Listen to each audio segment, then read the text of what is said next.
Olá, meus irmãos. Deus abençoe sua vida. Deus abençoe você. Deus abençoe seu lar e sua família. Eu quero compartilhar nesse vídeo algo que eu considero ser muito, muito importante. Importante para mim, importante para você, importante para nós. Estamos vivendo, obviamente, os últimos dias, né? E a gente vê a palavra se cumprindo, né? A Bíblia fala, por exemplo, em Mateus capítulo de número 24, versículo 8, 9, 10, 11 e 12, da seguinte forma: Porém, tudo isso é o princípio das dores. Então sereis atribulados e vos matarão. Sereis odiados de todas as nações por causa do meu nome. Nesse tempo, muitos hão de se escandalizar, trair, odiar uns aos outros.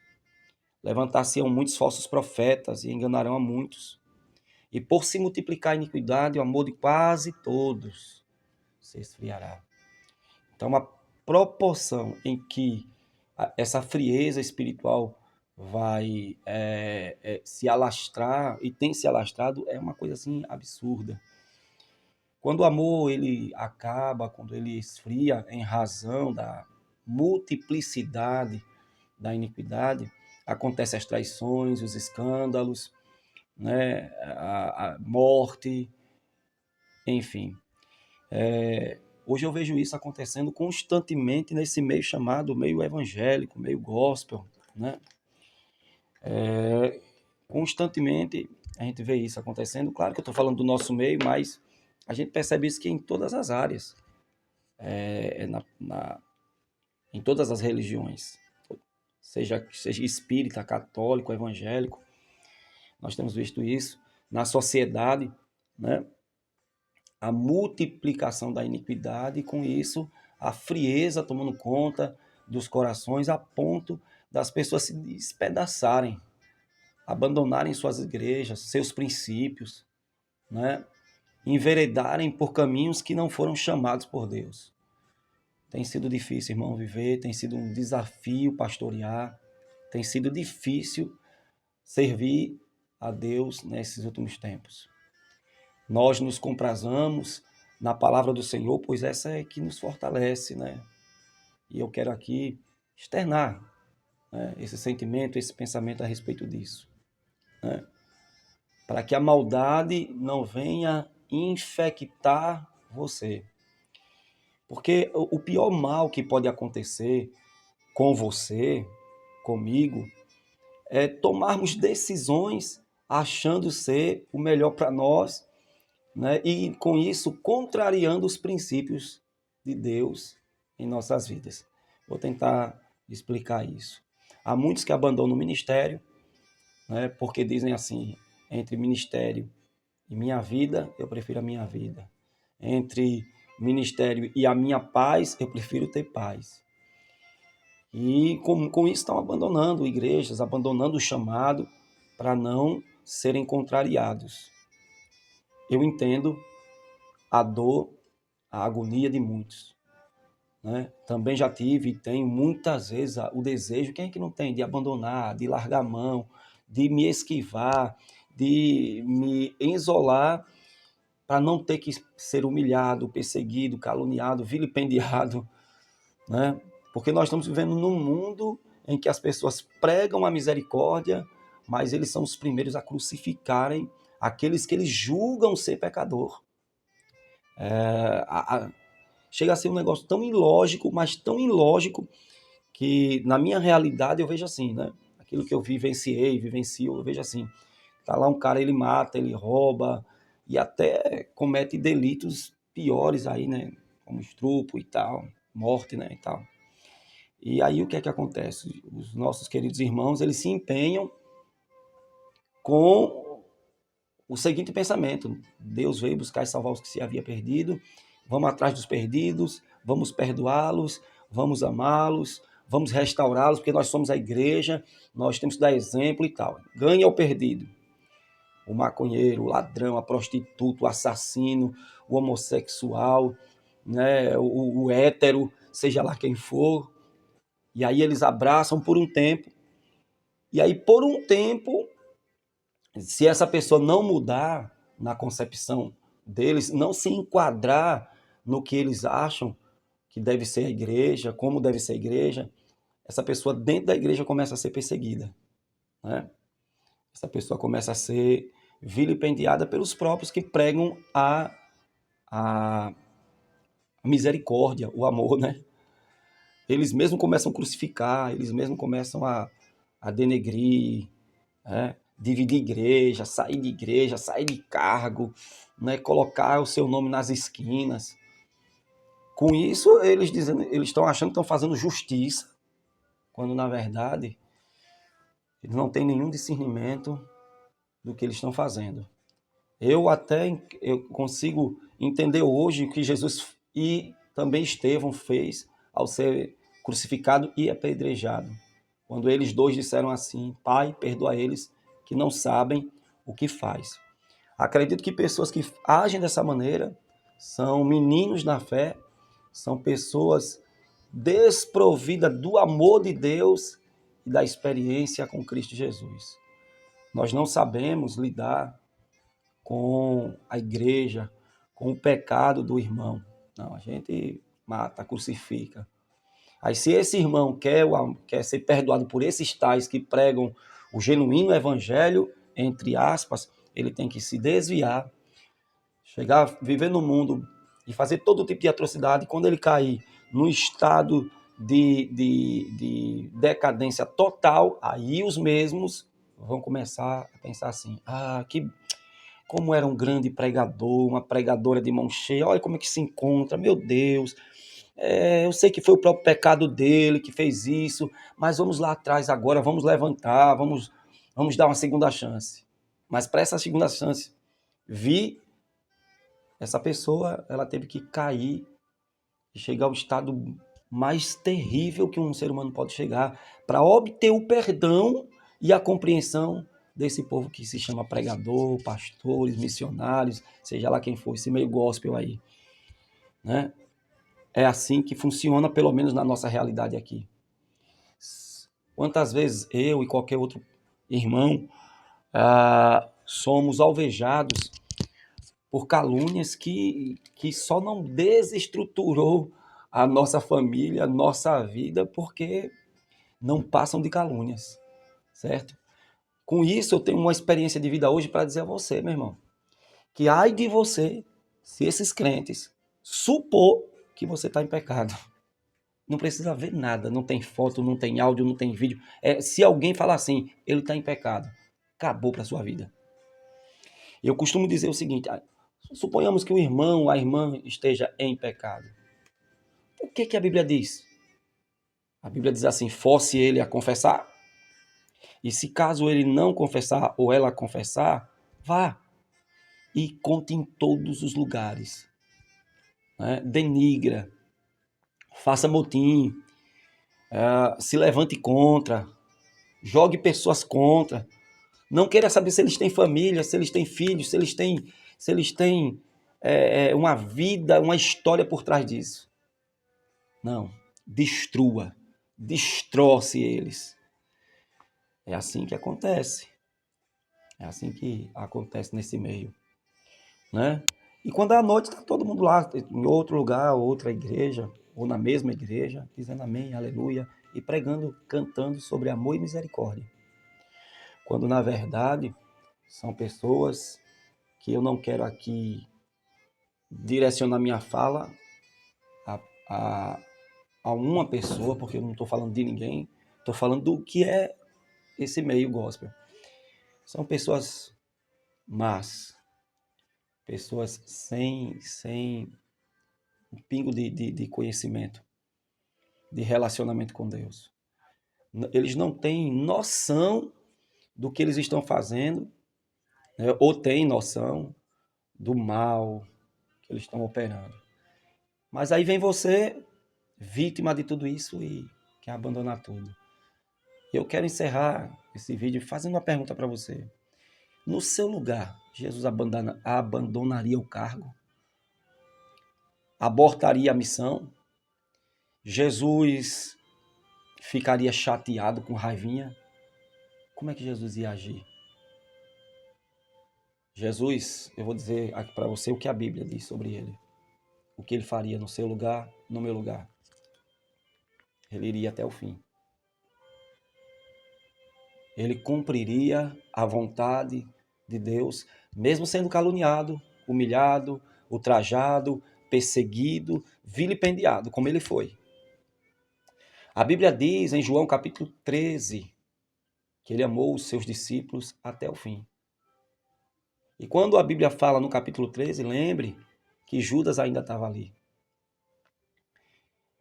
Judas só se enforcou porque Jesus já estava preso. Mas todos os outros que o abandonaram, Jesus fez questão de quando ressuscitou, de visitá-los e restaurá-los. Jesus perdoou quem o crucificou na cruz. Você está perdoando a quem está crucificando você? Ou você está revidando? Ou você, por essa razão, está abandonando tudo? Ah, pastor, estou sendo humilhado. Paulo diz em Filipenses, no capítulo de número 4, né? Olha o que Paulo diz. Paulo diz assim, eu sei ser humilhado. Crente tem que saber ser humilhado. E como é que a gente tem que saber isso? A gente sabe de qual forma? Olhando para Jesus. Jesus disse, se o teu inimigo te fizer caminhar 1 milha, caminhe 2. Se derrubar a capa, ofereça a túnica. Se te der na face, ofereça a outra. Jesus está falando não exatamente de algo físico. Você levar na cara fisicamente. Mas Jesus está dizendo assim, quem lhe faz o mal, retribua com o bem. Palavras essas, ensinamentos esses que foram ratificados pelo apóstolo Paulo, né? Paulo diz lá em Romanos capítulo 12, se o teu inimigo, não é o teu irmão em Cristo não, teu inimigo tiver fome, dá-lhe de comer, tiver sede, dá-lhe de beber. Eu venho aqui, em nome de Jesus, para dizer a vocês que eu estou no Evangelho, em Cristo Jesus, eu e minha casa, e não é porque tudo deu certo para mim. E não é porque sou amado, perdoado, querido, aceito, entendido, não. Pelo contrário. Muitas vezes eu tenho que acordar e tá lá meu nome na internet, de alguma forma sendo avacalhado. Eu tenho que andar pelas ruas do bairro em que nasci e vivi, sendo apontado. Muitas vezes eu tenho que sentir a dor de perder um amigo só porque ele discordou teologicamente de alguma coisa. Às vezes eu perco pessoas, eu tenho perdido pessoas que diziam me amar só porque alguém chegou e falou assim, aquele cara não presta. A gente perde pessoas por isso. Pessoas que se dizem crentes. Jesus nunca abandonou os seus amigos, os seus discípulos.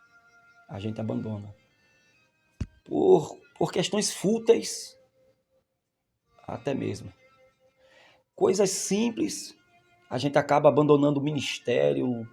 Quando não abandona o ministério, abandona o cargo. Quando não abandona o cargo, abandona a visão. Quando não abandona a visão, abandona a fé. Mas alguma coisa a gente tem que abandonar. Em razão da dor, da agonia, da aflição. Uma vez uma diaconisa chegou para mim e falou assim, pastor, estão falando mal de você. É muita gente que fala mal. Com isso ela não consegue enxergar a quantidade de pessoas que falam bem, né?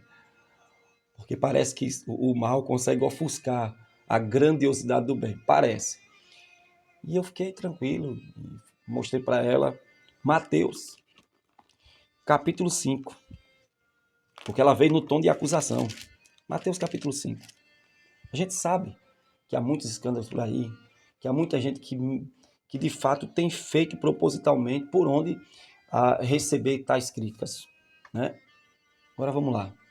Mateus capítulo 5, versículo 11 e 12.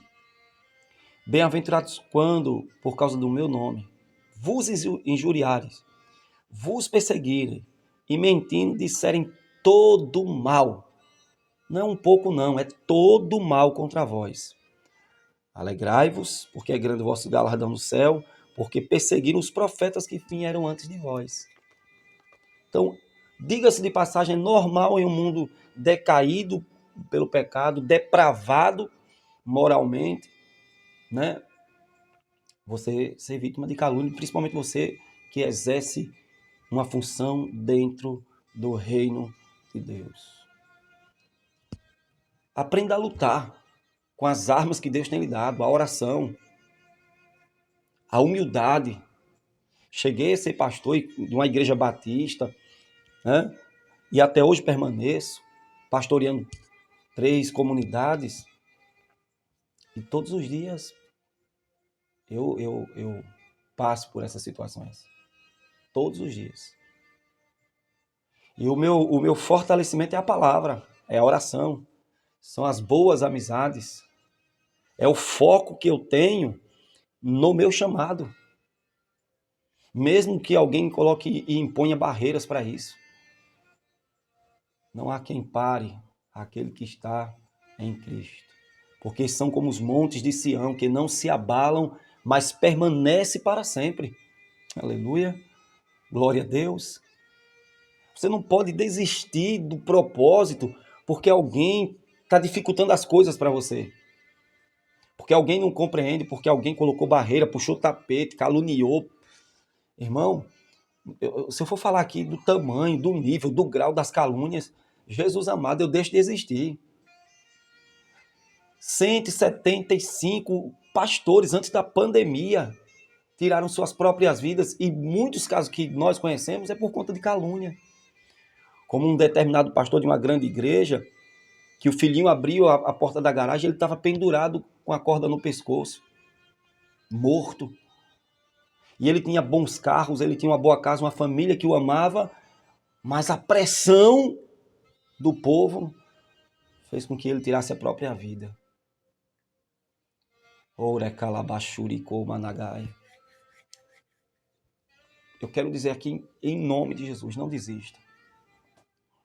Não absorva o mal das pessoas, mas vença o mal com o bem, conforme Romanos capítulo 12 diz isso. Vença o mal com o bem.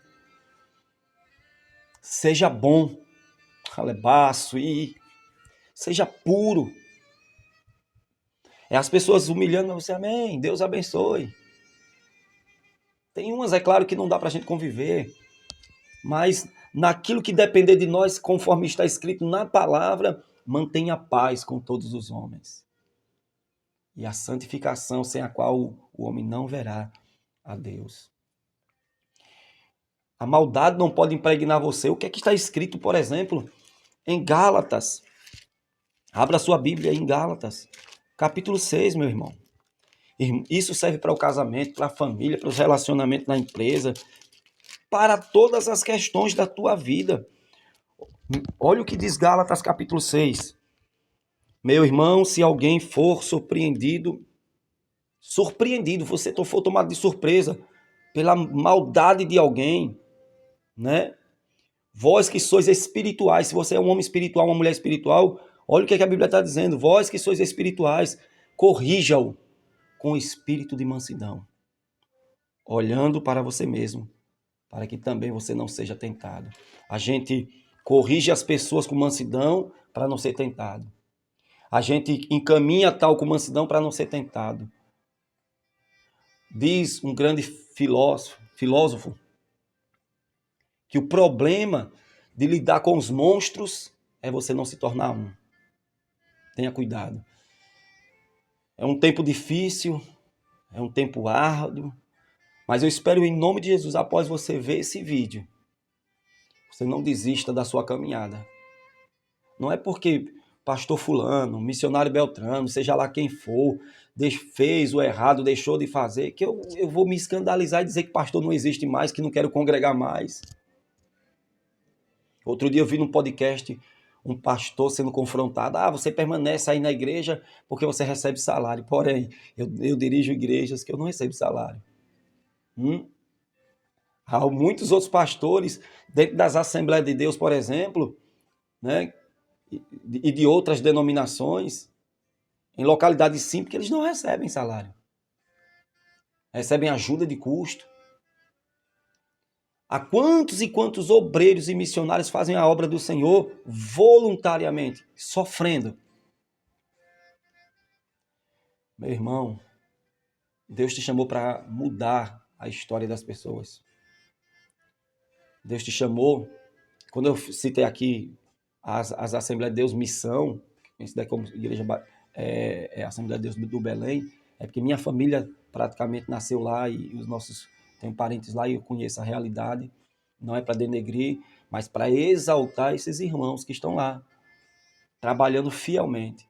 Então, voltando, eu quero que você entenda que não é dessa forma que você vai vencer o problema.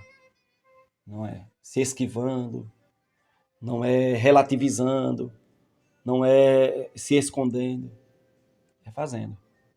A Bíblia diz no Salmo 126, aquele que planta a preciosa semente, gemendo e chorando, certamente trará consigo de volta os seus feixes.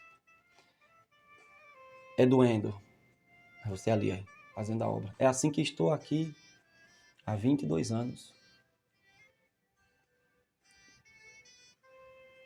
Tenho visto a mão de Deus agir na vida de muitas pessoas através da minha vida. Porque eu aprendi o princípio da humildade. Aprendi a perder, meus irmãos, e ficar calado. Mesmo tendo a oportunidade de revidar. Mas eu não quero isso. Aprendi. Tenho aprendido. Que Deus abençoe você.